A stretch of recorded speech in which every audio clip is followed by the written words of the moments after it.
जब मीडिया से बात की तो उनका ये कहना था कि हम लोग यानी मुस्लिम लीग नून की क़यादत काफ़ी ज़्यादा पुरुमीद थी कि फैसला मियां मोहम्मद नवाज शरीफ के हक़ में आएगा, मेडिकल ग्राउंड्स पर जो बेल है वो दे दी जाएगी। लेकिन अब फैसला चूँकि आ चुका है, हमें शदीद तहफ़्फ़ुज़ात हैं, मायूसी हुई है। लेकिन मुस्लिम लीग नून आज से पहले भी हमेशा से अदालती फ़ैसलों का एहतराम करती आई है और अब भी अदालती फ़ैसलों का एहतराम किया जाएगा। इस फैसले का भी एहतराम करते हैं। और ख्वाजा आसिफ ने जब मीडिया से बात की तो उनका ये कहना था कि हमें शदीद मायूसी है, लेकिन मुस्लिम लीग नून कानूनी मुशावरत करेगी, अपील का हक हम रखते हैं, अपील में भी ज़रूर जाएंगे। शदीद किस्म के तहफ़्फ़ुज़ात का इजहार किया गया। मरियम औरंगज़ेब ने भी मीडिया से बात की। ख्वाजा आसिफ और शाहिद खाकान अब्बासी ने इस फैसले को तस्लीम तो किया, लेकिन उनका ये कहना था कि इस फैसले पर हमें शदीद तहफ़्फ़ुज़ात हैं।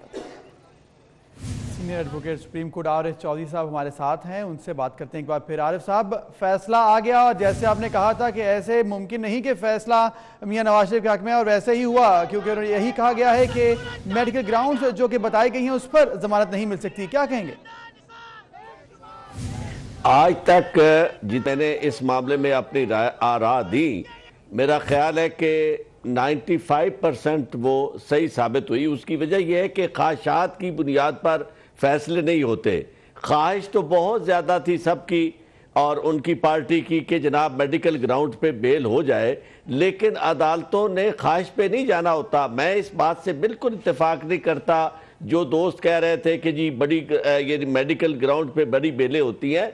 मेडिकल ग्राउंड पे बेल सिर्फ उस सूरत में होती है जब डॉक्टर्स हतमी तौर पर उनका बोर्ड ये फैसला करे कि इस मरीज को ऐसी बीमारी लाहक है कि जिसका इलाज जेल के अंदर रहते हुए मुमकिन नहीं, फिर बेल होती है इस ग्राउंड पर।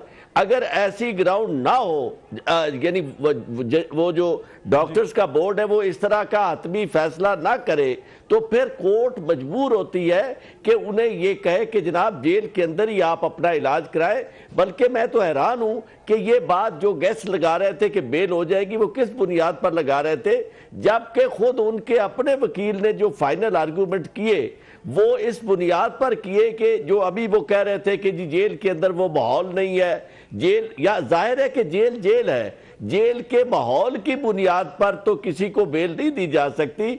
जेल में वो तिब्बी सहूलतें ना होने की बुनियाद पर बेल दिया है। तो मैं ये समझता हूं कि कोर्ट ने बिल्कुल नाप तोल कर ऐसा फैसला किया जो इस केस में बनता था। महज पॉलिटिकल कंसिडरेशंस पर या लोगों की ख्वाहिशात पर फैसले नहीं होने चाहिए। मैं ये समझता हूं कि उनका रद्द-ए-अमल जो आया है, हमारे साथ ही में ज्वाइन किया है सीनियर तज्ज़ियाकार इफ्तिखार अहमद साहब ने। इफ्तिखार साहब, फैसला आ गया, तिब्बी ग्राउंड्स पर जमानत नहीं दी जा सकती, कोर्ट ने मुख्तसर फैसला सुना दिया, क्या कहेंगे?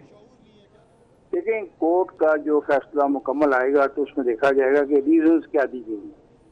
5 के करीब बोर्ड बनाए गए और उन सब ने इस बात को तस्लीम किया कि उनको बीमारी है।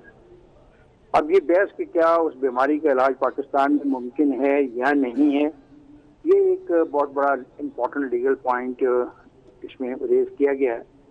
क्योंकि जेल मैनुअल जो है वो इस बात की तो इजाज़त देता है कि अगर कोई शख्स जो उनकी जेल में बीमार है तो उसका इलाज अगर जेल में मुमकिन नहीं तो उसको बाहर किसी भी हॉस्पिटल में रेफर किया जा सकता है।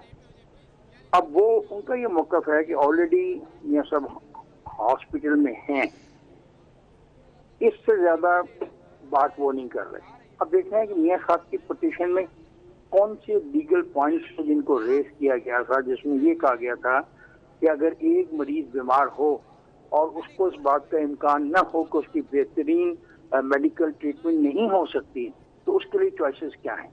इसके लिए देखना है कि लीगली क्या डिसीजंस आए हैं, माजी में ऐसी कुछ सूरत आई है तो उस मौके पर अदालतों ने क्या फैसला किया है। जब तक पूरी जजमेंट आ नहीं जाती, मेरा ख्याल है इस पर उस अंदाज से तबसरा नहीं किया जा सकता जिस अंदाज से दोस्तों का ख्याल है किया जा सकता है। साहब, हमारे साथ सुप्रीम कोर्ट के सीनियर एडवोकेट भी मौजूद हैं, आरिफ साहब, उन्होंने भी बताया कि ये आज तक ऐसे पहले कभी नहीं हुआ, क्योंकि मेडिकल ग्राउंड जो ज़रूरत है ज़मानत के लिए वो इंतहाई ज़्यादा पेचीदा हों और ज़्यादा मरीज़ जब ऐसा हो कि उसका इलाज बिल्कुल मुमकिन ही नहीं है अस्पताल की भी फैसिलिटीज़ में, तो फिर वो अपनी मर्जी के इलाज पे करवा सकते हैं। लेकिन मियां नवाज शरीफ चूँकि जिन्ना हॉस्पिटल में लाहौर में मौजूद हैं और वो बेहतरीन इलाज वहाँ पर मुहैया किया जा रहा है, तो फिर उस बेस पर जो है ज़मानत नहीं हो सकती थी। तो ये मौक़िफ़ अपनाया गया है वकला की जानिब से। आपने तो मेरी बात सारी दोहरा दी है ना, ठीक है। जब तक जजमेंट नहीं आएगी, जब तक उसके अल्फाज मेरे सामने नहीं आएंगे, तब तक तो इसमें बहुत मुश्किल है, क्योंकि ये तो फिर एक आने वाले हमेशा के लिए एक प्रेसिडेंट बन जाएगा कि किन बुनियादों के ऊपर इजाजत होगी पाकिस्तान से बाहर जाके इलाज करवाने की, ठीक है ना। ये तो एक इम्पोर्टेंट पॉइंट रेज हो गया। ये भी हकीकत मान ली गई कि हाँ उनको बीमारी है, जिसे किसी ने इनकार नहीं किया। तो पांचों के पांचों बोर्ड हैं, उन्होंने इनकार तो नहीं किया, उन्होंने ये माना कि उनको बीमारी है। अब देखना कि उनकी बीमारी की नोयत, उनका जो मौक़िफ़ ये है कि उनका वही डॉक्टर उनको ट्रीट करे जिसने माजी में उनको ट्रीट किया था। लेकिन अभी पूरी जजमेंट का इंतजार करना चाहिए। इफ्तिखार अहमद साहब साथ ही मौजूद रहिएगा, आरिफ चौधरी साहब आप भी हमारे साथ ही मौजूद रहिएगा। नुमाइंदा 24 न्यूज़ एहतशाम कयानी इस वक्त इस्लामाबाद हाई कोर्ट के बाहर मौजूद है, उनसे सूरत हाल जानेंगे। एहतशाम बताइएगा, फैसला तो आ चुका है, मियां मोहम्मद नवाज शरीफ की जो बेल है वो भी रिजेक्ट हो चुकी है, अपील रिजेक्ट हो चुकी है। तफसीली फैसला कब तक आ जाएगा और आपके पास इस हवाले से क्या ताज़ा तरीन इत्तलात है? देखें, इस्लामाबाद हाई कोर्ट ने नवाज शरीफ की सज़ा मुअत्तली की दरख्वास्त तो मुस्तरद कर दी है। अब इस हवाले से फैसले का इंतज़ार है कि किस ग्राउंड पे ये सज़ा की जो मुस्तरद करने की दरख्वास्त है उसको मुस्तरद किया गया है, क्योंकि जो नैब की जानिब से ये प्ली ली गई थी कि मियां नवाज शरीफ की ये दरख्वास्त काबिल समात नहीं है, क्योंकि उनकी जानिब से जो तिब्बी बुनियादों पर दरख्वास्त सज़ा मुअत्तली की दायर की गई वो बाद में की गई, लेकिन उससे पहले एक सज़ा मुअत्तली दरख्वास्त पहले दायर की गई। अब अदालत के सामने जब पहली सज़ा मुअत्तली दरख्वास्त है तो वो दूसरी सज़ा मुअत्तली दरख्वास्त उसी ग्राउंड पर उसी रिलीफ के लिए दायर नहीं की जा सकती। अब नैब का यही ग्राउंड था। दूसरी जानिब जो नवाज शरीफ के वकील हैं उन्होंने ये इस्तदा की थी कि उन्होंने पहली सज़ा मुअत्तली दरख्वास्त वापस ले ली है और तिब्बी बुनियादों पर जो सज़ा मुअत्तली दरख्वास्त है उसकी पैरवी करना चाहते हैं। उस पर जो मेडिकल रिपोर्ट्स अदालत में पेश की गई उनको भी अदालत ने देखा। ख्वाजा हारिस ने उनको सामने रखते हुए नवाज शरीफ की जो मेडिकल कंडीशन है उस हवाले से अदालत को आगाह किया। लेकिन जो अब सॉलिड ग्राउंड नजर आ रहा है वो नैब की जानिब से मेंटेनेबिलिटी पर सवाल है, क्योंकि अगर मेंटेनेबल ना हो दरखास्त तो उस पर उनको जमानत नहीं मिल सकती थी। चूंकि अदालत ने अब दरखास्त मुस्तरद कर दी है तो नैब का वही वैलिड ग्राउंड था, क्योंकि जो नवाज शरीफ के वकील हैं ख्वाजा हारिस उन्होंने 3 रोज के तवील दलाइल दिए थे, उनमें मुख्तलिफ अदालती फैसलों की नज़ीरें भी दी गई थी, लेकिन प्रोसिक्यूशन की जानिब से 30 मिनट के दलाइल दिए गए थे और उसमें अहम चीज़ जो थी वो यही थी कि नवाज शरीफ की दरखास्त काबिल समात नहीं है। बाकी जो चीज़ें हैं उसमें नैब ने यह कहा था कि उनको एतराज़ नहीं कि नवाज शरीफ का इलाज किया जाए, बल्कि वो भी चाहते हैं कि उनका इलाज हो। लेकिन जब अदालत ने यह इस्तफसार किया था कि क्या आप चाहते हैं कि पाकिस्तान में इलाज हो या बैरून मुल्क, तो उस पर उन्होंने कहा था कि लाहौर में इलाज हो रहा है, उसे ही जारी रहना चाहिए। तो नैब का जो वैलिड ग्राउंड इस वक्त नज़र आ रहा है वो वही है कि मियां नवाज शरीफ की दरखास्त काबिल समात नहीं है। अब अदालती जब फैसला हमारे सामने आएगा तो फिर ही हम इसको बेहतर पोजीशन में बता सकते हैं कि किस ग्राउंड पर नवाज शरीफ की दरखास्त को अदालत ने मुस्तरद किया है। लेकिन ताहाल जो दिखाई दे रहा है वो यही है कि उनकी दरखास्त अदालत ने नाकाबिल समात करार दे दी है, क्योंकि प्रोसिक्यूशन का एक वैलिड जो जवाब था। साथ ही मौजूद रहेगा, आपने तमाम सूरत हाल का जायजा लिया, हमें आगाह किया। इफ्तिखार साहब, जो इस वक्त नून लीग की सिचुएशन है, कहीं से उनको रिलीफ भी मिलता है और कहीं पर रिलीफ नहीं मिल पाता, कोर्ट्स के फैसले हैं उस पर जो है रद्द-ए-अमल जारी बात है कानूनी ही हो सकता है, तो क्या कहेंगे इस तमाम सूरत हाल पर? नून लीग का जो आइंदे की हिकमत अमली होगी वो क्या देखते हैं आप? उसने कहा शायद खकान अब्बासी ने आपके सामने कि हम कोर्ट में जाएंगे और हमें जो फैसला है कोर्ट का ये काबिल कबूल है और हम इसके लिए कोर्ट में जाएंगे। बिल्कुल ठीक कहा उन्होंने। सही। और ओवरऑल मोरल जो है नून लीग का, या तो है कि आपके पास इतनी अवामी ताकत हो कि आप अभी कॉल दें और सड़कों पर लाखों लोग आ जाएं और वो प्रेशराइज करें पूरे के पूरे अपना इंतजामिया को और पूरे के पूरे अपना सिस्टम को, वो पोजीशन इनके पास है नहीं है। तो फिर यही है कि अदालत के फैसले को चैलेंज किया जाए, जहाँ भी कॉम्पिटेंट अथॉरिटी है वहाँ पर जाके उनको चैलेंज किया जाए।